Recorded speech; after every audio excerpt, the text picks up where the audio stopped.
Veliki pozdrav i dobrodošli. I dok vi sedite, pijete kafu, listate telefoni i tako dalje, desilo se nešto što nijedan politički analitičar nije prognozirao ni u najluđim simulacijama.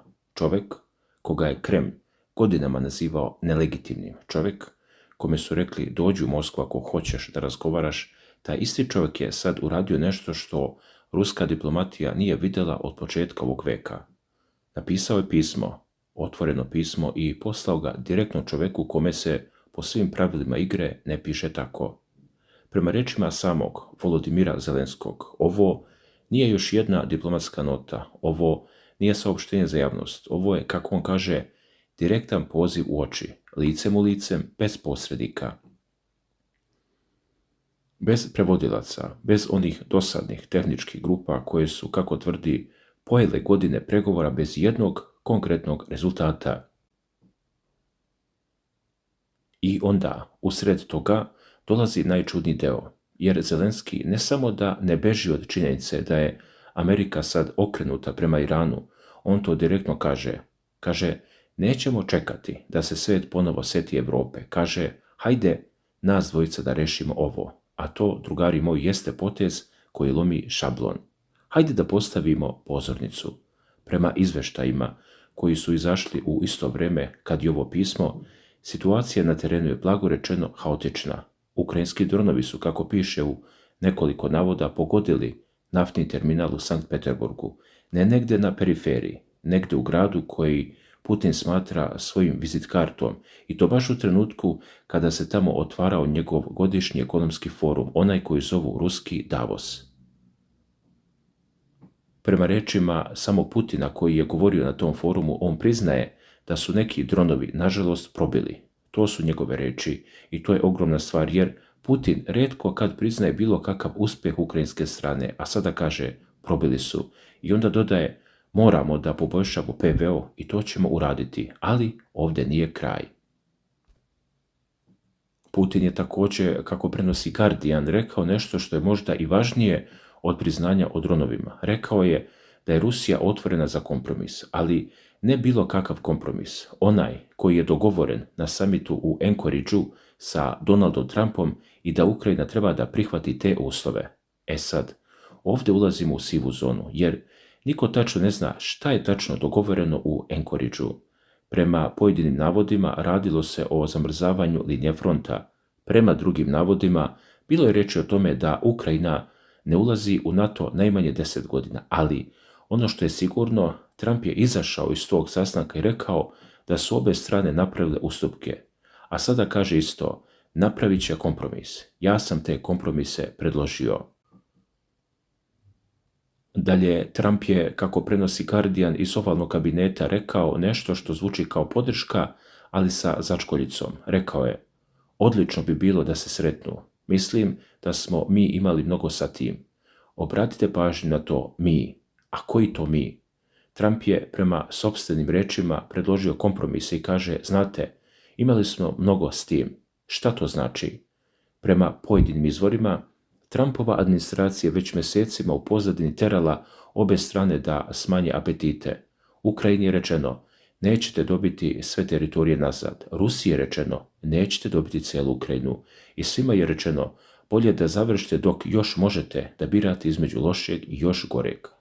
A onda se pojavljuje predstavnički dom Američkog kongresa i oni potpuno neočekivano, jer su mnogi mislili da je Trump zavezao vreću, usvajaju zakon kojim se Ukrajini daje preko $1 milijardu bezbednosne i obnoviteljske pomoći i još 8 milijardi kroz kredite. A koji je rezultat? 226 prema 195. Tesno, ali je prošlo, a to je, kako piše Guardian, znak nestrpljenja sa Trumpovim pristupom. Kongres kaže, gospodine predsjedniče, mi nećemo da čekamo. Zelenski je izgleda to čuo. Zato u pismu kaže, bilo bi pogrešno jednostavno čekati da Trumpova administracija ponovo usmeri pažnju na okončanje rata u Ukrajini, dok je i dalje u velikoj meri fokusirana na rat u Iranu. Ovo je ključno, ljudi, zato što Zelenski ovdje ne kuka, ne kaže pomozite nam, kaže nećemo da sedimo skrštenih ruku, idemo direktno. I sada dolazimo do onoga što je možda i najveći rizik koji je Zelenski ikada uzeo. On predlaže potpuni prekid vatre dok traju pregovori. I ne bilo kakvi pregovori, nego direktni susret između nas dvojice. Kaže, to je uobičajena praksa. Trenutna dešavanja oko Irana to samo potvrđuju. Pokušaj uspostavljanja pravog mira je najbolji način da počnemo da razgovaramo. Ovo je ogromno, jer do sada je zvanična pozicija bila prvo prekid vatre pa pregovori, a sada Zelenski kaže hajde da oboje uradimo to istovremeno, ali postoji caka. On traži garantore, i to ne bilo kakve, traži Europu, traži Ameriku i kaže moramo da napravimo novu bezbednosnu arhitekturu za naš deo sveta. Šta to znači na prostom jeziku? Znači, ne verujemo više nikakvim sporazumima sa Rusijom, imamo Minsk 1, Minsk 2, sve propalo. Sljedeći put moraju da budu neko ko može da upotrebi silu ako neko prekrši dogovor. A ko to može? Pa pre svega Amerika i velike evropske sile. Portparol Kremlja, Dmitrij Peskov, rekao je Putin je upoznat sa porukom, ali još nije imao vremena da se detaljno upozna sa sadržajem. I onda dodaje nešto što je već viđeno. Zelenski može da dođe u Moskvu ako želi pregovore. Ovo je klasična ruska taktika. Kažemo da smo otvoreni, ali na našem terenu, pod našim uslovima. Međutim, ovog puta Zelenski odgovara unaprijed. U pismu kaže, posle ovih 26 godina nema šta ukrajinski lider da radi u vašem glavnom gradu, kao što nema šta ruski lider da radi u Kijevu. I onda predlaže neutralne zemlje, Švajcarsku, Tursku, arapske zemlje. Ovo nije slučajno. Turska je već igrala ulogu posrednika u razmeni zarobljenika i dogovoru oko žita. Arapske zemlje, posebno Emirati i Saudijska Arabija, su u posljednjih godina postale mesta gdje se sastaju oni koji ne žele da se sretnu na zapadu ili istoku. Dalje, Zelenski u pismu kaže nešto što zvuči kao upozorenje ili kao ponuda. Možete zaustaviti svoj rat. I onda dodaje, ako lično ne dođete do zaključka da je vrijeme da se ovaj rat okonča, Ukrajina će nastaviti da se bori za svoj opstanak. Imaćemo one koji nas podržavaju, ali i vi ćete morati da se borite mnogo jače za sopstveni opstanak ne Rusije, nego vaš sopstveni. Ovo je možda i najjača rečenica u celom pismu, zato što Zelenski ovdje ne prijeti Rusiji, prijeti Putinovom ličnom opstanku i poziva se na rusku istoriju. Kada se Rusija umori, dolazi promjena. Ako ovo nije mamac za publiku, ne znam šta jeste. Jer ceo svet sada gleda u jednu stvar. Šta će Putin da uradi? Da li će odgovoriti? Da li će prihvatiti sastanak? Da li će reći dođu u Moskvu ili će ćutati? Dalje, Guardian prenosi da je ovo prvo otvoreno pismo koje je Zelenski direktno uputio Putinu od početka invazije i da je pisano sa jednim ciljem, da se probije zid tišine. Ako Putin ne odgovori, izgledat će kao da beži. Ako odgovori sa dođu u Moskvu, izgledat će kao da ne ume da pregovara ravnopravno. Ako prihvati sastanak u neutralnoj zemlji, onda je Zelenski dobio ono što je hteo. U svakom slučaju, dragi gledaoci, ovo je trenutak koji će odrediti ne samo sudbinu rata, nego i sudbinu ljudi koji ga vole. Međutim, ono što znamo je sljedeće. Čovjek koga su otpisali, čovjek kome je trebalo 3 dana da preživi, čovjek koga je svet gledao kako hoda ulicama Kijeva sa prslukom, taj čovjek je sada stavio ruku na sto i rekao, hajde da vidimo ko će prvi trepnuti. Sljedećih 48 sati bit će ključno.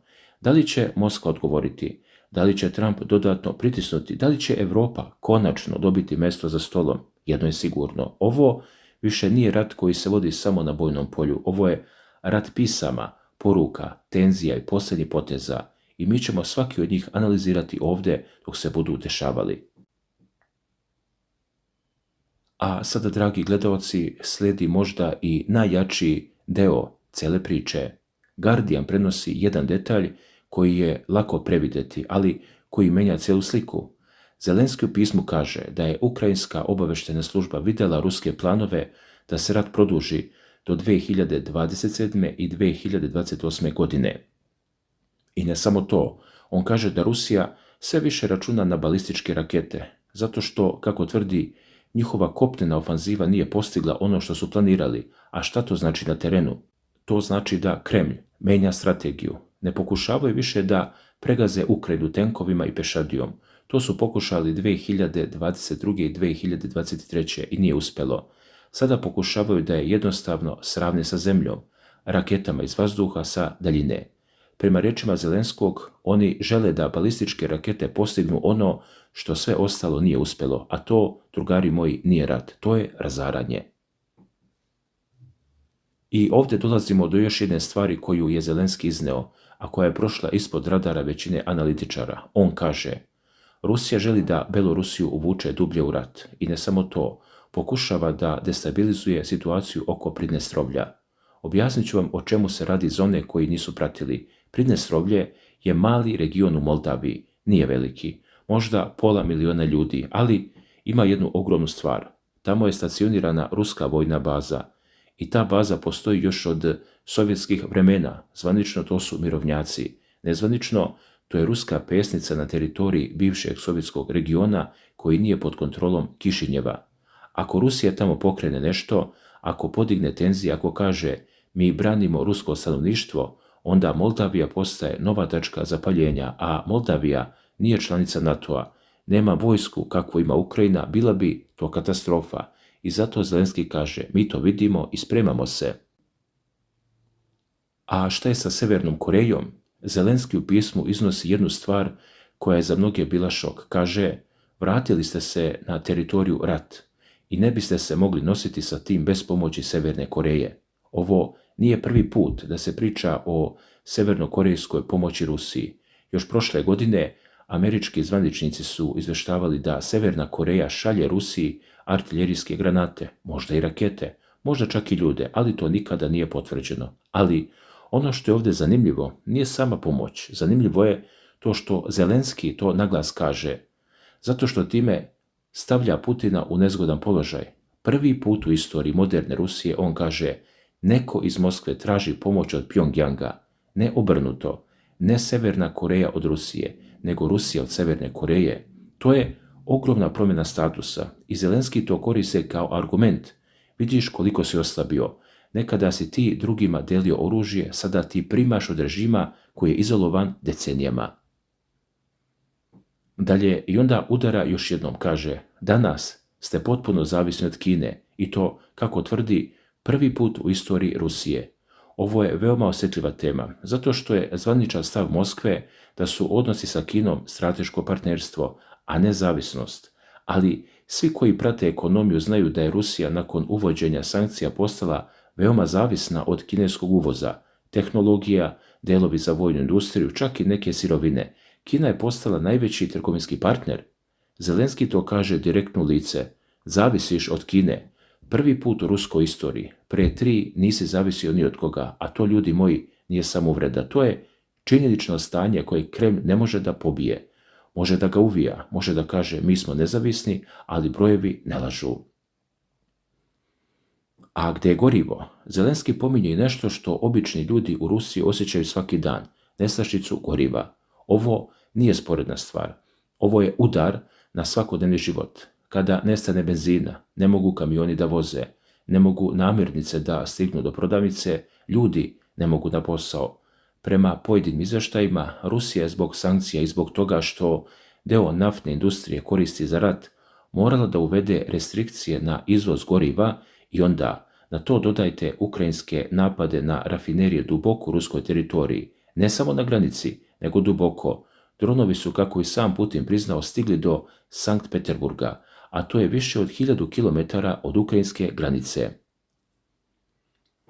Znači, nijedna rafinerija, nijedno skladište goriva, nijedan naftni terminal nije bezbedan i to, kako Zelenski kaže, nije granica naših mogućnosti. Šta to tačno znači? Znači da Ukrajina ima dronove koji mogu da dolete do Moskve, do Urala, do bilo gde. Ako su stigli do Sankt Peterburga, mogu i dalje. To je poruka i nije skrivena.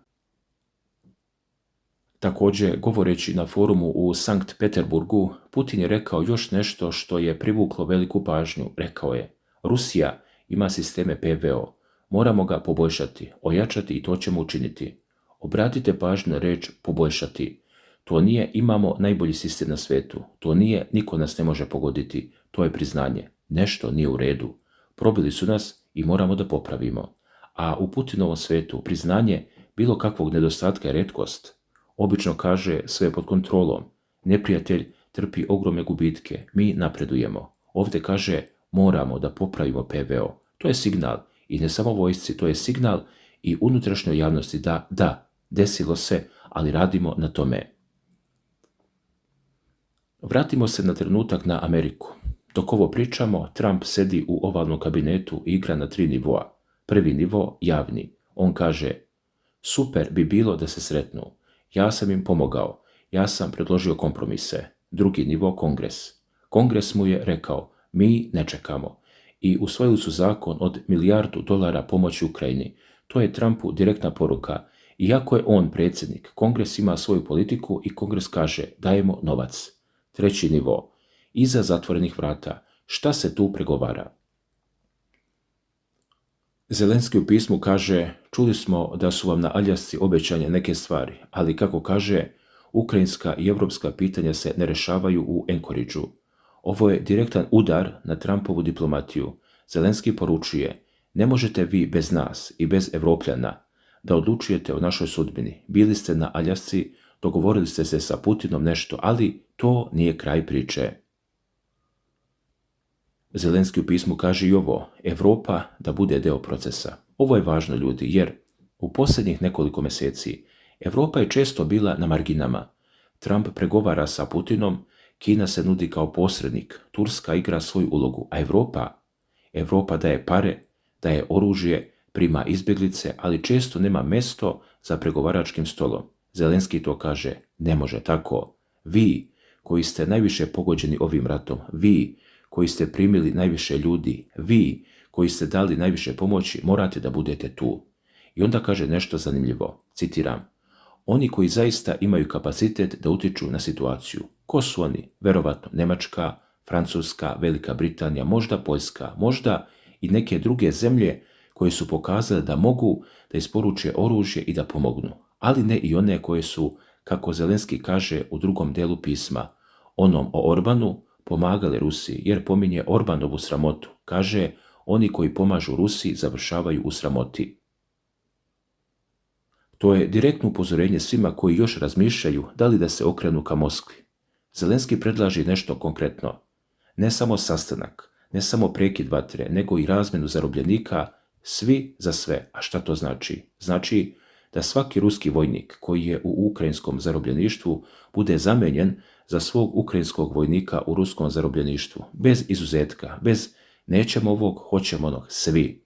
To je ogroman logistički poduhvat, 1000 ljudi, ali ako se to desi, to bi bio prvi korak ka smanjenju tenzija, zato što porodice sa obje strane dobijaju svoje ljude nazad i to stvara pritisak na vlasti da nastave pregovore. Zelenski to kaže, ovo bi mogao da bude dobar prolog u okončanju rata. I onda dolazi najteži deo, deca i civili. Zelenski kaže, moraju da se preduzmu ozbiljni koraci da se vrate civili i deca koja su odvedena tokom rata. Ovo je tema o kojoj se retko govori u velikim medijima, ali je veoma bolna. 1000 ukrajinske dece prema međunarodnim izveštajima odvedeno je u Rusiju.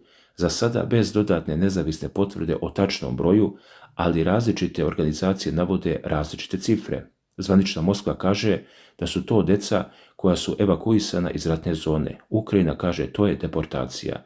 Zelenski sada kaže vratite ih, to nije pregovaračka tačka, to je uslov. I za sami kraj da postavimo karte na sto. Zelenski je izašao sa jednim potezom koji pokriva sve. Vojno, diplomatski, ekonomski, humanitarno ponudio 1. Sastanak licem u lice u neutralnoj zemlji 2. Potpuni prekid vatre tokom pregovora 3. Razmena zarobljenika svi za sve 4. Povratak civila i dece 5. Garancija Amerika i Evropa. Dakle, Rusija još nije zvanično odgovorila. Peskov kaže, Putin je upoznat, nije se detaljno upoznao. To je diplomatski jezik za čekamo, razmišljamo, konsultujemo se. Trump je rekao, super bi bilo da se sretnu, ali kompromisi su potrebni. Kongres je rekao, evo vam $1 milijardu, ne čekamo vas i svet gleda. Dakle, ono što smo danas vidjeli jeste retkost u modernoj politici. Lider koji piše protivniku, ali ne iz pozicije slabosti. Zelenski u pismu ne moli, ne nudi kapitulaciju, ne pristaje na uslove koje je ranije odbijao. On kaže, hajde da razgovaramo, ali ravnopravno. I ako nećeš, nastavit ćemo da se borimo. I ne samo da se borimo, mi ćemo vas gađati tamo gde boli. To nije pismo poraženog. To je pismo nekoga ko veruje da je vreme da se stvari završe, ali na njegov način. A sada vreme je da vidimo ko će prvi trepnuti, jer u igri kakva je ova, nema izjednačenog rezultata. Ili će biti dogovora, ili će biti eskalacije. Trećeg nema. I dok čekamo odgovor iz Moskve, mi ćemo ovdje analizirati svaki detalj, svaki potez, svaku izjavu, zato što ovo, drugari moji, nije običan rat. Ovo je rat u kome se sudbina miliona ljudi čita između redova jednog pisma. I mi te redove čitamo. Naglas za vas. Ostanite uz naš kanal. Hvala na pažnji.